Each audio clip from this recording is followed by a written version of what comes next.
ಚಿತ್ತಾಪುರದಲ್ಲಿ ಇಂದು ಪ್ರಜಾಸೌಧ ಆವರಣದಲ್ಲಿ ತಹಸೀಲ್ದಾರ್ ರಾಜ್ಕುಮಾರ್ ವರ್ತುಲ್ಕರ್ ಅವರ ಅಧ್ಯಕ್ಷತೆಯಲ್ಲಿ ಡಾಕ್ಟರ್ ಫಗು ಹಳಕಟ್ಟಿ ಅವರ ಜಯಂತಿಯನ್ನ ಭಕ್ತಿಪೂರ್ವಕವಾಗಿ ಆಚರಿಸಲಾಯಿತು.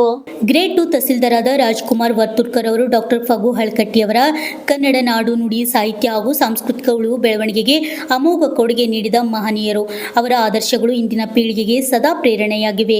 ಕನ್ನಡ ಭಾಷೆಯ ಬಗ್ಗೆ ಪ್ರತಿಯೊಬ್ಬರೂ ಅಭಿಮಾನ ಬೆಳೆಸಿಕೊಂಡು ಅವರ ಚಿಂತನೆಗಳನ್ನು ಜೀವನದಲ್ಲಿ ಅಳವಡಿಸಿಕೊಳ್ಳಬೇಕು ಎಂದು ಹೇಳಿದರು.